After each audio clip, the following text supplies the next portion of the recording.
Black and white தமிழர்களுக்கு அன்பான வணக்கம். நம்மோடு தமிழ்நாடு காங்கிரஸ் கமிட்டியின் முன்னாள் தலைவர் திருநாவுக்கரசர் இணைந்திருக்காங்க. சார் வணக்கம். வணக்கம்.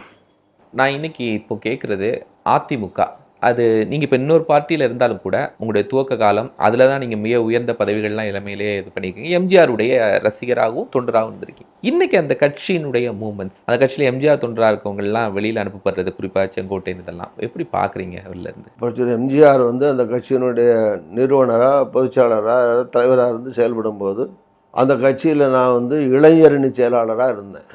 எப்படி கலைஞர் தலைவராக இருந்து இப்போ இருக்கிற முதலமைச்சர் ஸ்டாலின் அவர்கள் இளைஞரணி செயலாளராக திமுகவில் இருந்தாரோ, அதே காலகட்டத்தில் நான் அதிமுகவில் இளைஞரணி செயலாளர் இருந்தேன். இன்றைக்கி எடப்பாடியோடு இருக்கிற ஆட்களாக இருக்கட்டும் அல்லது மற்றவங்களாக இருக்கட்டும், இவங்களில் பல பேர், பல முக்கிய தலைவர்கள், நான் வரிசையாக பேர் சொல்லி சொல்ல முடியும். இவங்களெல்லாம் கல்லூரிகளில் இருந்து, என் கூட சமகாலத்தில் லா காலேஜில் படிக்கும்போது சீனியராக இருந்தவங்க, ஜூனியராக இருந்தவங்க, அந்த 3 வருஷம் என் கூட படித்த ஆளுங்க, இப்படி ஒரு 7-10 வருஷம் இருந்தவங்களில் இதையும் தாண்டி வெளியே அந்தந்த மாவட்டங்களுடைய சூழ்நிலைக்கு ஏற்ப, சமுதாய சூழ்நிலைகளுக்கு ஏற்ப, மற்ற அவங்களுடைய செல்வாக்குகளை பொறுத்து ஃப்ரீயாக நீ போடுன்னு சொன்னார்.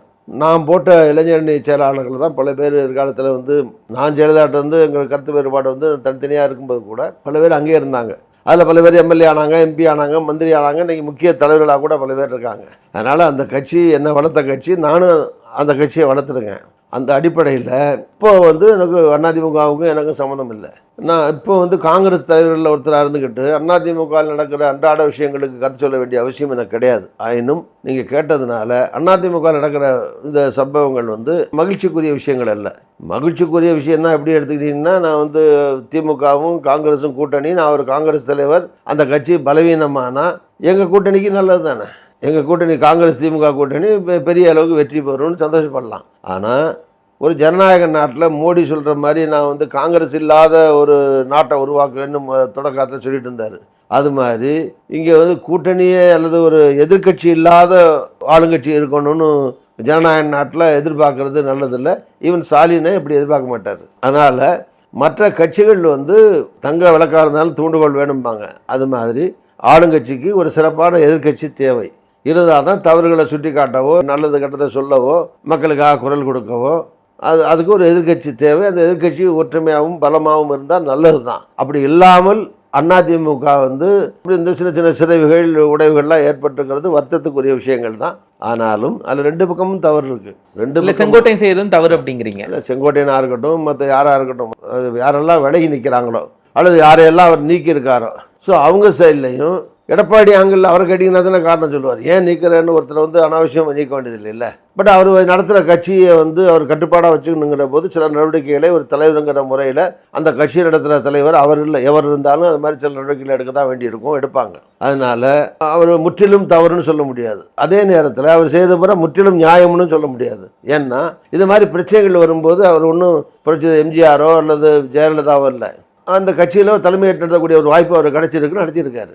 இந்த மாதிரி பிரச்சனைகள் வரும்போது அவங்கள கட்சி விட்டு நீக்கிறது கடைசி ஆயுதமாக இருக்கணுமே தவிர, அவங்கள கூப்பிட்டு பேசி சமாதானம் பண்ணி கூடிய மட்டும் கட்சிக்குள்ளே வைக்க தான் பார்க்கணும். உதாரணமாக யாரையும் நீக்கிறதோ அல்லது கட்சியை விட்டு போக அனுமதிக்கிறதோ அது சாதாரண காரியம். அது ஒரு தலைவருக்கு அது அப்படி இருக்கக்கூடாது. ஒரு தலைவர், ஒரு தொண்டன் போனாலும் அது நஷ்டமாக, அந்த கட்சிக்கு நஷ்டமாக கருதணும். உதாரணமாக நான் அமைச்சராக இருக்கேன். என்னுடைய தொகுதியில் 2 பேர், அடையாளமே தெரியாத 2 பேர் எங்கள் லோக்கல் பிரச்சனையில் திமுகவில் போய் சேர்ந்துட்டாங்க. அடுத்த நாள் தினகரன் பத்திரிகையில் அதிமுகலேருந்து 2 பேர் பேரை போட்டு விலகி திமுகவில் சேர்ந்தார்னு நியூஸ் வருது. அப்போ நான் பொள்ளாச்சியில் ஒரு கூட்டத்தில் இருக்கேன். எனக்கு அடுத்த நாள் காலையில் அந்த பேப்பர் அந்த செய்தி தலைவருக்கு போய் முதலமைச்சராக இருக்கிற புரட்சி எம்ஜிஆர் எனக்கு ஃபோன் பண்ணுறாரு. என்ன தொகுதியில் 2 பேர் திமுகவுக்கு போயிட்டாங்களாமா, என்னாச்சு, ஏன் அப்படின்னு கேட்டார்.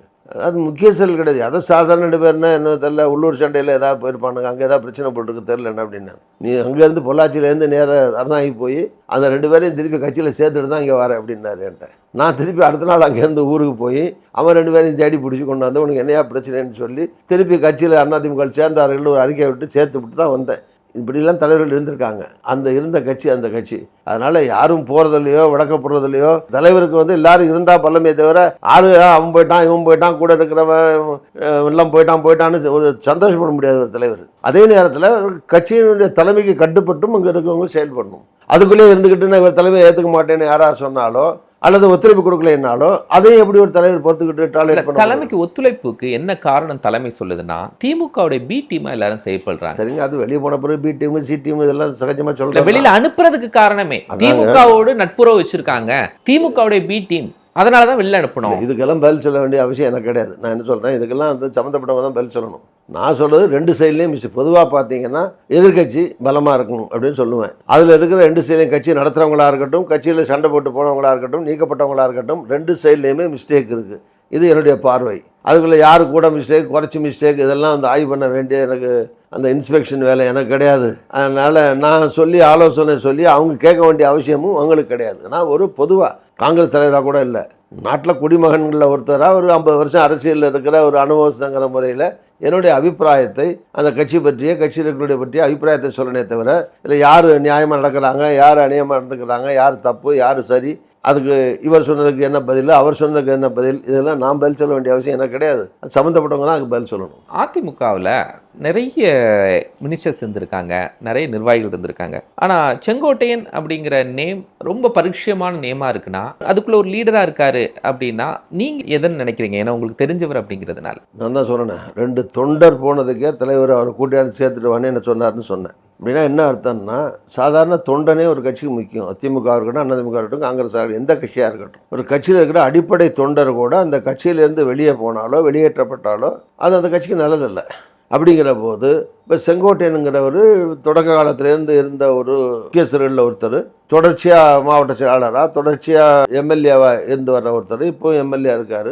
77லேருந்து எம்எல்ஏ இருந்தார், ஜெயலலிதா அமைச்சராக இருந்தார், போனார், முக்கிய தலைவர்களில் ஒருத்தராக இருக்கார். அதில் ஒன்றும் சந்தேகமே கிடையாது. அதனால் அவர் என்ன காரணத்துக்காக இவரை எதிர்த்தாரு, இவருக்கும் அவருக்கும் என்ன பிரச்சனை, இவர் ஏன் அவர்கிட்ட பேசி திருப்பி கொண்டாந்து வச்சுக்க முடியல, ஏன் நடவடிக்கை எடுக்க வேண்டிய சூழ்நிலை வந்தது, அவர் போன பிறகு என்ன செய்ய போகிறாரு, இதெல்லாம் அவங்க 2 பேரும் சம்மந்தப்பட்ட விஷயம். இது நான் வெளியே இருந்து பார்வையாளராக இவர் இப்படி பண்ணார் தப்பு, அவர் அப்படி பண்ணார் தப்புன்னு 2 பேரும் எனக்கு நல்ல நண்பர்கள் தான். எடப்பாடி எனக்கு தெரிஞ்சவர், வேண்டியவர் தான்.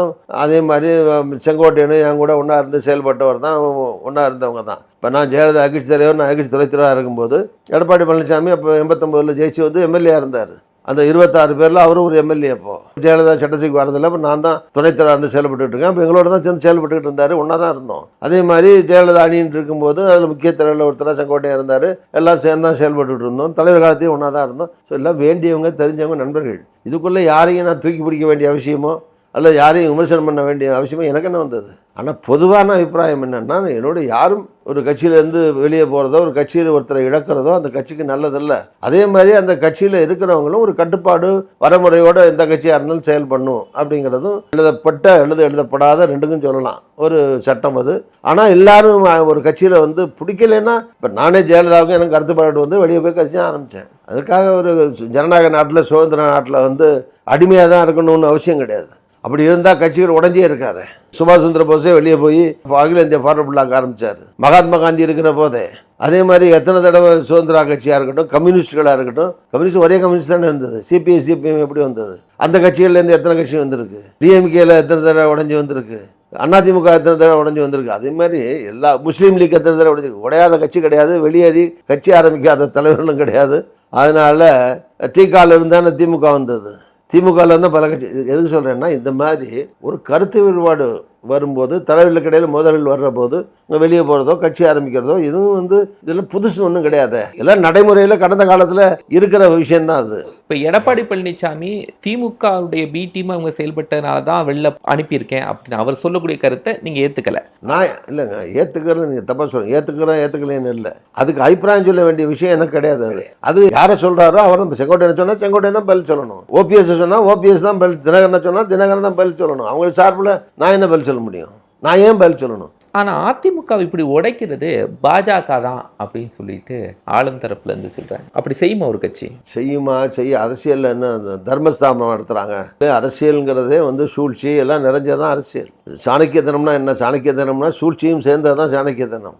தர்மஸ்தாபனம் நடத்துகிற மாதிரி அரசியல் கட்சியை யாரும் இந்த தலைவர் நடத்த முடியாது. அவங்க கட்சியை காப்பாற்றிக்கிறதுக்கும் என்ன அதுக்கு என்ன நடவடிக்கைகளை செய்ய முடியுமோ அந்த கட்சியை காப்பாற்றுறதுக்கு சில பேரை சேர்க்கறதோ, சில பேரை நீக்கிறதோ, சில பேரை கூட்டணி போடுறதோ, சில கட்சிகளை பலப்படுத்துறதோ, சில கட்சிகளை பலவீனப்படுத்துறதோ, இது உலகம் பூரா நடக்கிற விஷயம், அகில இந்தியாவில் நடக்கிற விஷயம், தமிழ்நாட்டையும் நடந்த விஷயம், நடக்கிற விஷயம். யார் இருந்தால் தனக்கு ஆபத்துன்னு நினைக்கிறாங்களோ அவங்கள க்ளோஸ் பண்ண நினைக்கிறது, அரசியலில் வந்து க்ளோஸ் பண்ண என்ன, அவங்களுக்கு வெற்றி வாய்ப்பு இல்லாமலோ அவங்க எதிர்காலத்தில் வளர முடியாமலோ பண்ணுறதுக்கான நடவடிக்கைகளை அரசியல் தலைவர்கள் எடுப்பாங்க. அது அவங்கள பொறுத்த வரைக்கும் ராஜதந்திரம். ராஜதந்திரம்னாலே சூழ்ச்சியும் சேர்ந்தது தான் ராஜதந்திரம். ஸோ பிஜேபி மட்டும் ராஜதந்திரம் பண்ண மாட்டாங்களா, சூழ்ச்சி பண்ண மாட்டாங்களா? அவங்க எங்கே பலவீனமாக இருக்காங்களோ அங்கே அவங்கள பலப்படுத்துறதுக்கு யாரை பலவீனப்படுத்தினா அவங்க பலமாகலாம், யாரை பலவீனப்படுத்தினா தனக்கு ஒத்து வருவாங்க, அல்லது யாரை பலப்படுத்தினா தன் கூட்டணிக்கோ தனக்கோ அது லாபமாக இருக்கும் அப்படின்லாம் கணக்கு போட்டு வேலை செய்யத்தான் செய்வாங்க.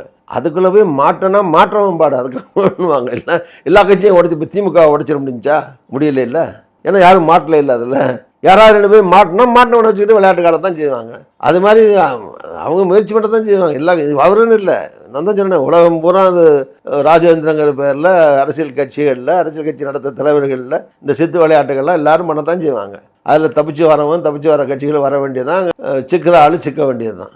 நன்றி சார், நிறைய கேள்விகளுக்கு பதில் சொல்லியிருக்கீங்க. வணக்கம். நேர்களே மற்றும் ஒரு நிகழ்ச்சி சந்திக்கலாம். நன்றி.